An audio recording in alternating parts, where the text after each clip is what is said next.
नारी के सम्मान में अपर्णा यादव मैदान में। अपर्णा यादव जी, आप कहाँ थी जब हाथरस वाली बेटी के साथ जो है नाइंसाफी हो रही थी? समाजवाद का झंडा था जो नेताजी ने बनवाया। अगर कोई व्यक्ति उसको जला रहा है तो उसका भाषा और उसकी मानसिकता और उसकी संस्कार का स्तर कितना नीचा हो चुका है। भारतीय जनता पार्टी वो हमेशा महिला विरोधी रही है और जिस तरह से भारतीय जनता पार्टी महिला बिल के बहाने परिसीमन करना चाहती थी, अजय बन जाना चाहती थी, धोखा देना चाहती थी, उसने आज महिलाओं के साथ भी धोखा देने का काम किया है। 2023 में भारतीय जनता पार्टी ने महिला अधिनियम बिल को पास कराया था। तब भारतीय जनता पार्टी ने कहा था कि पहले परिसीमन होगा, उसके बाद जनगणना होगी, तब इस बिल को पास कराएंगे।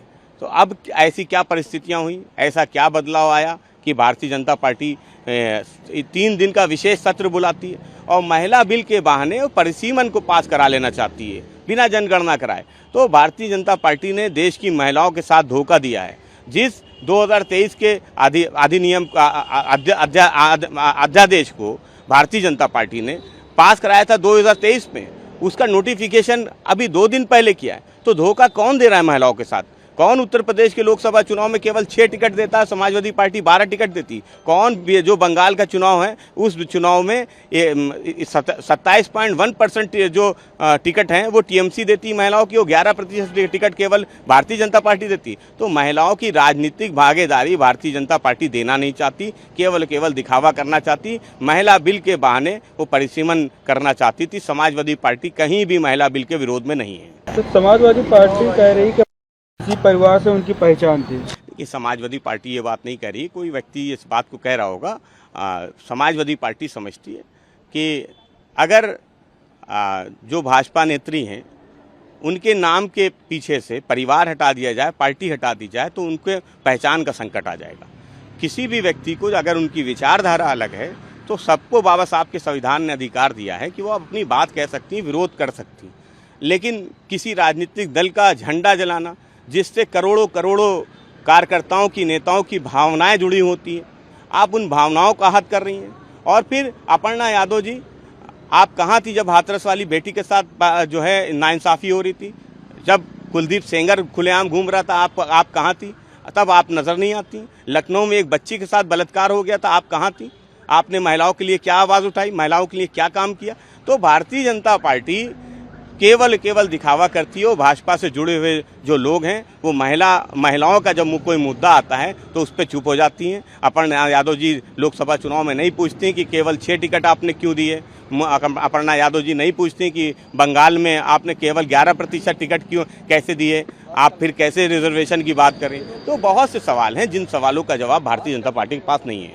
कांग्रेस नेता राहुल गांधी उन्होंने कहा कि सरकार महिला आरक्षण के नाम पर संविधान को कमजोर करना चाह रही थी। देखिए, जैसा कि प्रधानमंत्री जी ने खुद अपील की और कहा कि आप मेरे पे भरोसा रखिए, दक्षिण के राज्य भी भरोसा रखे हमें, तो प्रधानमंत्री जी की बात पे पूरे विपक्ष ने भरोसा नहीं किया और प्रधानमंत्री जी की बात पे जनता ने भी भरोसा नहीं किया, क्योंकि भारतीय जनता पार्टी ने पहले बहुत से वादे झूठे किए थे जिन वादों को आज तक पूरा नहीं किया। और फिर प्रधानमंत्री जी महिला बिल पे समर्थन नहीं मांग रहे थे, वो परिसीमन पे समर्थन मांग रहे थे। उनका सारा समर्थन परिसीमन को लेके था। दक्षिण के राज्यों से भी अगर वो अपील कर रहे थे तो परिसीमन को लेके अपील कर रहे थे कि हम आपके साथ नाइंसाफ़ी नहीं होगी। क्यों आप महिला रिजर्वेशन बिल पे नहीं बोल रहे थे? क्यों आपने महिला रिजर्वेशन बिल पे विपक्ष का समर्थन नहीं मांगा?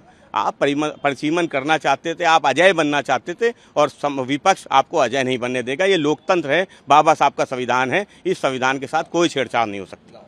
कांग्रेस क्या करती है ये मुझे नहीं पता, लेकिन महिला आरक्षण बिल का समर्थन समाजवादी पार्टी ने कहा था। उसमें सत्ता की सरकार ने ये कहा था कि पहले वो जनगणना कराएगी, उसके बाद जाति जनगणना कराएगी, उसके बाद परिसीमन होगा, एक परिसीमन कमीशन बनेगा और तब ओबीसी, एससी, एसटी, अल्पसंख्यक और अन्य महिलाओं को आरक्षण उनके परिस्थिति अनुसार मिलेगा। इस बिल में ऐसा कोई प्राविधान नहीं है। ओबीसी महिलाओं को छोड़ दिया गया है। महिलाओं के अधिकार का हनन कर रही है सरकार। आरक्षण वही सही होता है जो जमीन पर लागू किया जा सके।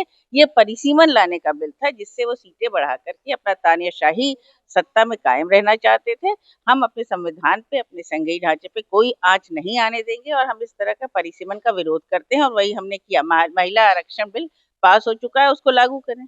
कल बीजेपी नेता अपर्णा यादव ने कांग्रेस पार्टी का झंडा जलाया और महिला विरोध पार्टी बताया।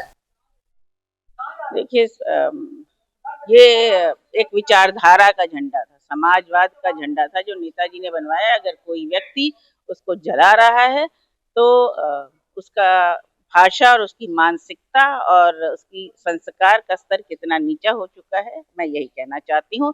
ऐसे लोगों के बारे में समाजवादी पार्टी कोई न टिप्पणी करना चाहती है, न करेगी, लेकिन निहायत घटिया काम है।